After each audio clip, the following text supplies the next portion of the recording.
성찬식을 통해서 우리가 그리스도의 십자가를 마주 대면하는 그런 의미가 있게 됩니다. 왜냐하면 이 성찬식이라고 하는 것은 그리스도의 십자가 죽으심을 기념하는 그런 의미를 갖고 있습니다.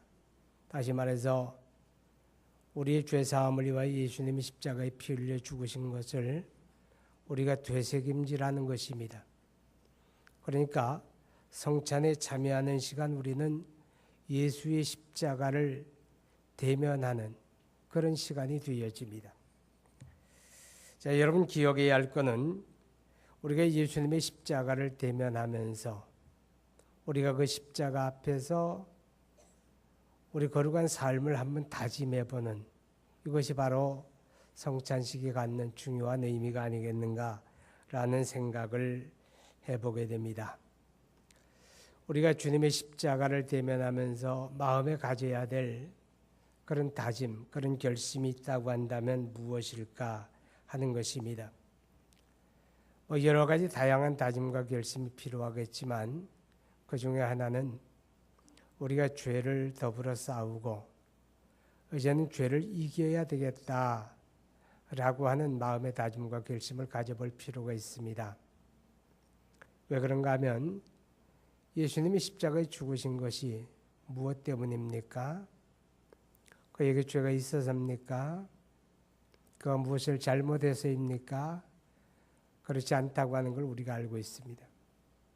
그는 우리의 죄를 위해서, 우리를 죄에서 자유하게 하기 위해서 그가 십자가에서 살을 찢고 피 흘려 죽임을 당하신 것입니다. 다시 말하면 우리는 그의 피로 인해서 우리가 죄 씻음을 받고 영원한 심판과 멸망에서 구원받게 되었다고 하는 것입니다. 그렇다고 한다면 그 은혜를 힘입은 하나님의 사람들이 죄와 더불어 싸우고 죄를 이기고 극복하는 것이 그리스도의 십자가 구속의 은혜를 우리가 감당하는 것이 되어집니다. 그래서 갈라디아 5장 1절을 보게 되면 하나님이 우리를 자유케 하려고 자유를 주셨으니 라고 말합니다.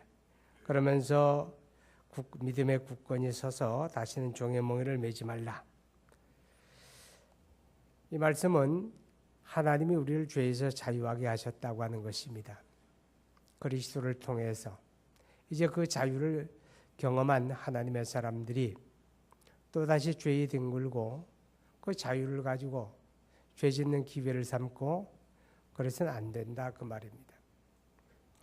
그래서 히브리서 12장 말씀 4절에 말씀하기를 하나님의 사람들이 죄와 더불어 싸워야 한다라고 말합니다. 내가 연약하니까, 내가 약하고 내가 부족하니까 뭐 어쩔 수가 없어. 그리고 힘없이 죄에 무너지고 넘어지는 게 아니라 죄와 더불어 싸워라. 싸우는데 어떻게 싸우는가 하면 피 흘리기까지 싸우라. 죽기 살기로 싸우라. 그렇게 성경이 우리에게 권면을 해주고 있습니다. 왜 그리해야 합니까? 그것이 은혜를 감당하는 것입니다. 여러분, 하나님이 그리스도 안에 우리를 구원하시고 그리스도 안에서 또 하나님이 은혜와 복을 예비해 두셨습니다. 하나님이 그리스도 안에서 예비하신 그 은혜와 복을 누리는 사람은 누굴까요? 죄에 뒹구는 사람이 아니라 죄를 싸우고 죄를 이기는 사람입니다. 여러분, 우리가 죄에 넘어지게 되면 죄라고 하는 건 하나님이 그리스도 안에 허락한 은혜를 회방합니다. 하나님의 관계를 손상시킵니다. 그래서 하나님에게서 멀어지게 만들어버리고 맙니다. 그렇기 때문에 우리가 죄와 더불어 싸우고 죄를 이겨야 되는 것입니다. 고린도후서 5장 20절을 보게 되면 이렇게 말씀을 합니다. 너희가 하나님과 화목하라. 하나님과 화목하라. 하나님하고 거리가 없어야 된다. 하나님하고 잘 지내야 된다. 그렇게 말씀해요. 본래 우리는 자연인은 모든 죄인은 하나님께 대해서 원수된 자요 하나님의 진노의 대상이었습니다. 그런데 그리스도 예수님이 십자가에 피 흘려 죽으심을 통해서 원수된 우리를 하나님과 화목하게 하셨습니다. 그리스도 예수를 믿는 믿음 때문에 이제 우리는 하나님의 자녀가 되고 하나님과 화목하게 된 것입니다. 아니 그렇게 되었으면 됐잖아요. 그런데 그리스도를 믿고 구원받아 하나님과 화목하게 된 우리를 향해서 성경이 말씀하기를 너는 하나님과 화목하라 그렇게 말씀을 해요. 무슨 뜻입니까? 여러분 우리가 하나님의 자녀가 되고 죄에서 구원받아 본질적으로 하나님과 화평한 자가 되었다고 할지라도 우리가 죄에 넘어지고 죄를 짓고 죄에 뒹굴게 되면 하나님과 다시 불편한 관계가 된다는 거죠. 하나님에게서 거리가 생긴다는 겁니다. 그게 불행입니다. 그게 불행입니다. 여러분 기억하시기 바랍니다. 우리가 하나님과 더불어 화평하고 화목한 길이 뭡니까? 죄를 이기는 겁니다. 아멘. 죄를 이기는 겁니다. 죄는 우리에게서 멀리 있는 게 아닙니다. 우리는 죄에 오염되고 타락한 환경 속에 삽니다. 타락한 속성을 가지고 삽니다. 그렇기 때문에 눈으로 보고 귀로 듣고 입으로 말하고 마음으로 생각하고 생활에 접촉하는 모든 것들이 죄입니다. 그 죄가 우리를 적극적으로 이끌어갑니다. 우리를 유혹합니다. 그러나 성경은 우리에게 말합니다. 너는 죄를 이겨라. 너는 죄를 극복하라고 말합니다. 그것이 바로 하나님과 화목하게 지내는 길이기 때문에 그렇습니다. 그럴 때에 우리가 그리스도 안에서 예비된 하나님의 은혜와 복을 누리는 삶이 되기 때문입니다. 오늘 우리가 성찬을 받으면서 마음에 다짐해야 될 첫 번째가 죄를 이기겠다. 죄와 더불어 싸우겠다라고 하는 마음의 다짐과 결심을 가져야 합니다. 자, 그 다음에 14절에 보게 되면 그러나 내게는 우리 주 예수 그리스도의 십자가 외에 결코 자랑할 것이 없으니 그리스도로 말미암아 세상이 나를 대하여 십자가에 못 박히고 내가 또한 세상을 대하여 그려하니라. 사도 바울은 그 마음의 굳은 결심과 다짐을 갖습니다. 예수의 십자가 외에 내가 자랑할 게 없다 이렇게 말합니다. 예수님의 십자가만을 자랑하겠다. 자랑할 것이 아무것도 없는 사람이 그렇게 이야기하면 너의 자랑할 것이 없으니 그렇게 이야기할 수 있습니다. 이 사도 바울은 자랑할 것이 아주 많은 사람입니다. 어느 누구에게도 미치지 않는, 뒤처지지 않는 자랑거리가 많은 사람입니다. 그러나 그가 이렇게 이야기합니다. 나는 예수의 십자가 외에 달리 자랑할 게 없다. 예수의 십자가만 자랑하겠다. 예수님의 십자가 구속의 은혜만 의지하고 살겠다. 예수 그리스도의 십자가 구속의 복음만 전파하며 살겠다. 이것이 바로 바울 사도의 다짐이었다고 하는 것입니다. 오늘 그리스도의 십자가를 대면하는 이 성찬을 받으면서 오늘 저와 여러분도 그런 다짐이 우리 가운데 있어야 합니다. 우리가 의지하고 우리가 전파하고 우리가 말해야 될 거, 이 세상 자랑거리가 아닙니다. 우리의 죄를 대속하기 위하여 십자가에 피 흘려 죽으시고 우리에게 영원한 생명을 공급하신 그리스도 예수, 그의 십자가만 우리는 자랑해야 합니다. 그것을 외쳐야 합니다. 그것을 증거해야 합니다. 여러분, 고린도후서 5장에 보면 갈라디아 6장 17절에 보면 이후로 누구든지 나를 괴롭게 하지 말라. 내가 내 몸에 예수의 흔적을 지니고 있노라. 그렇게 말합니다. 사도 바울이 내가 내 몸에 예수의 흔적을 지니고 있다. 여러분은 어떤 흔적이 있습니까? 불에 댄 흔적이 있는 사람이 있습니까? 몸에 문신하고 있습니까? 예수의 흔적이 뭡니까? 내 몸에 십자가 그려서 문신하면 예수의 흔적입니까? 그거 아니잖아요. 사도 바울이 말하는 내 몸에 예수의 흔적을 가졌다라고 하는 말, 그 십자가를 자랑하다가 예수의 십자가 복음을 전하는 그 일로 인해서 그가 감옥에 갇히기도 하고 매를 맞기도 하고 굶주리기도 하고 그 복음을 위해서 헌신하고 희생한 그 자체를 의미하는 것입니다. 오늘 예수의 십자가 그 복음이 저와 여러분에게 자랑거리가 됩니까?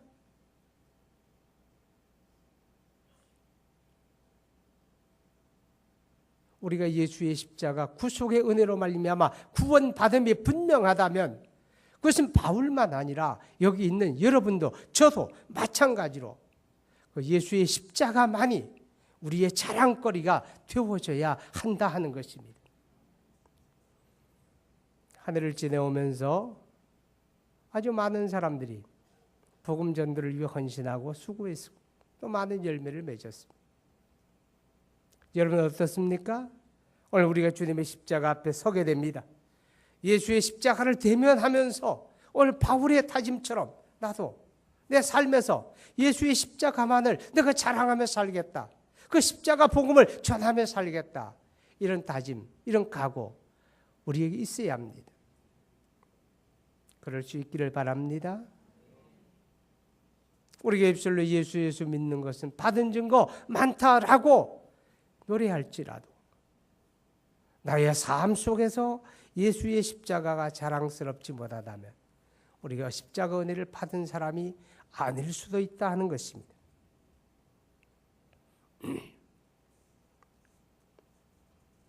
그리고 우리가 다짐하고 결심해야 될 또 한 가지는 그리스도의 몸된 교회를 사랑하고 섬기겠다라는 다짐을 가져야 합니다. 예수님이 십자가에 죽으시고 부활한 결과가 뭡니까? 그의 교회를 세우는 일입니다. 내가 내 교회를 세우리라 말씀하신 예수님, 그의 십자가 죽음을 통해서 그의 부활을 통해서 그의 교회를 이 땅에 세우셨습니다. 교회를 가르쳐 우리는 그리스도의 몸이라고 고백합니다. 그 교회는 예수님이 십자가 핏값으로 사셨다고 고백합니다. 예수님이 십자가 핏값으로 사신 교회, 그 교회는 우리 눈에 보이는 이런 건물이나 예배당을 의미하지 않습니다. 예수님이 예배당을 위해 십자가에 피 흘려 죽으신 게 아닙니다. 하나님이 세상을 이처럼 사랑하사 독생자를 주셨는데 하나님이 사랑하고 독생자를 내어주신 그 교회는 건물이 아닙니다. 시설이 아닙니다. 사람입니다. 하나님의 형상을 따라 지음을 받은 사람, 그들을 위해서 하나님이 독생자를 내어주셨고 예수님은 그를 위해서 십자가에 피 흘려 죽으셨고 이제 그리스도 예수를 믿고 죄사함을 받고 구원받은 그리스도인들, 그들이 예수 이름으로 모일 때 그것이 바로 교회가 되어지는 것입니다. 그 교회가 예수의 몸이고 우리는 그 예수의 몸된 교회로 부름을 받았고 우리는 그 몸된 교회를 구성하는 지체가 되어졌습니다. 그렇기 때문에 예수님의 십자가를 대면하는 이 성찬식, 이 성찬을 받으면서 우리 마음속에 가져야 되는 다짐 중에 하나는 그리스도의 핏값으로 사진 그 교회를 내가 사랑하겠다, 내가 섬기겠다라고 하는 그런 마음의 다짐과 결단이 있어야 된다고 하는 것입니다. 그것이 하나님의 은혜를 감당하는 것입니다. 한 해 동안 아주 많은 사람들이 주님의 거룩한 교회를 위해서 헌신하고 수고하고 섬겼습니다. 구역을 맡은 이들이 영혼을 돌아보며 신앙이 어린 사람들을 돌보는 일에 시간과 물질과 헌신을 아끼지 않았던 그런 분들 많이 있습니다.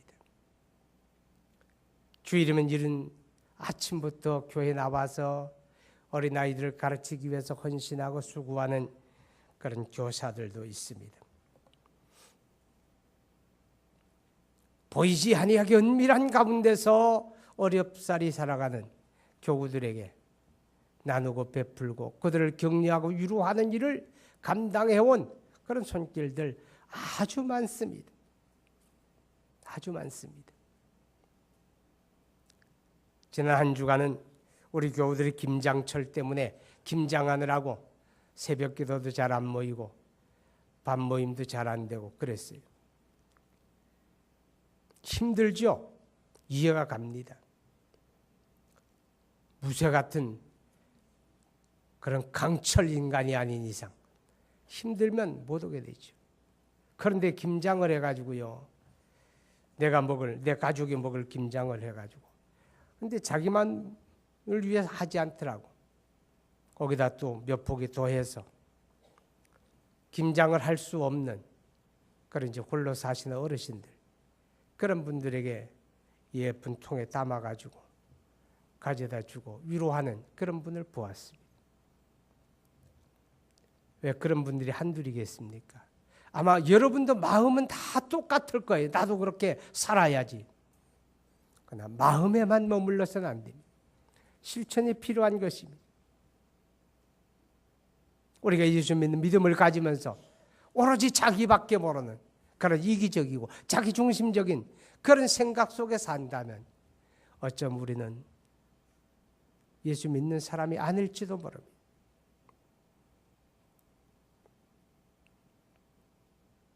한 해 동안 예배를 아주 섬기기 위해서 얼마나 많은 분들이 헌신했는지 모릅니다. 강단을 늘 장식을 하기도 하고, 우리가 찬양대로 봉사하고, 체르빔 악기로 연주하고, 음향실에 수고하고, 나한테 구박을 받아가면서 차량을 운행해 주시고, 추운 날씨에도 주차 관리를 위해 헌신하시는 분들, 주일마다 주방에서 우리 여전도 회원들이 음식을 장만하고 수고 많이 했어요. 어떤 사람은 불안과 기쁨을 가지고 했고, 어떤 사람은 좀 불평하고 투덜투덜하면서 했고, 그래도 금년 한 해 얼마나 감사해요. 왜냐하면 우리 남자 집사님들이 그냥 들어가서 설거지를 담당해 주었으니까 50%는 수월했지 뭐. 그래도 그걸 감사를 모르더라고. 참 올해는 주방봉사 쉬웠다, 감사하다 이렇게 말하는 사람도 있는데 아직도 그러면서 불평하는 사람이 있어요. 사람이 적다고. 아니 작년에 안 도와줄 때도 했는데. 여러분 어떤 사람들은 그럽니다. 우리 교회 참 뭐 직분자는 많은데 아주 열심히 헌신하는 사람들 눈에 띄게 안 보인다고 그래 불평합니다.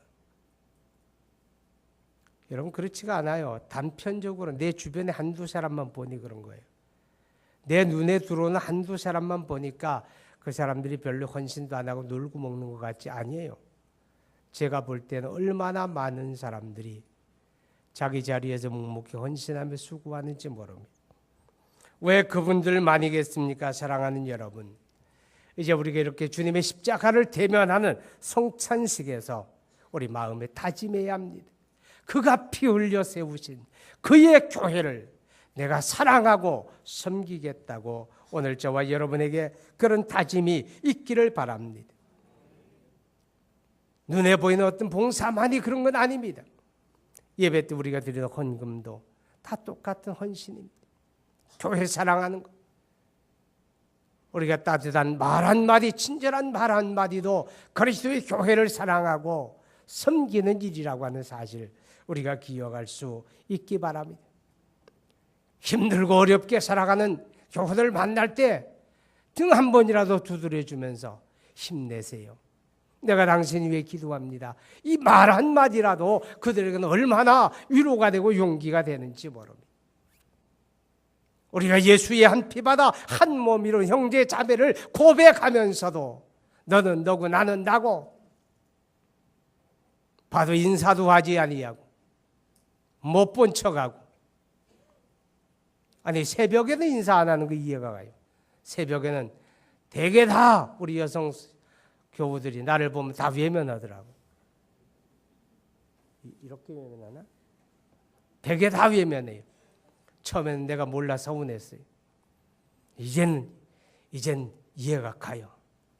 쌩얼로 그 새벽에 눈썹도 안 그리고 나왔는데 내가 놀랄까 봐 눈썹 가리고 가는 거지. 이렇게 밝은 대낮에 우리 서로 만날 때 얼마나 반가워요. 아니 내가 당신하고 통성명 안 해도 괜찮아. 그냥 만나면 인사하는 거야. 반갑습니다. 잘 지내셨죠? 한번 해봐. 옆 사람에게. 자 해보세요. 반갑습니다. 잘 지내셨죠? 어떠세요? 인사하는데 힘들어요? 어려우세요? 문제 있어요? 없잖아요. 너무 뻣뻣해, 너무 뻣뻣해. 어떤 새 가족이 그러더라고. 이 교회는 도대체가 전도할 마음이 있는 거야, 없는 거야? 그러더라고. 왜 그러세요? 그러니까. 아무도 쳐다도 안 본대. 새 가족이 저 문 열고 들어오는데도 뻗이 바라보면 그만이고 인사 한 번 안 한대. 내가 그분에게 그랬어요.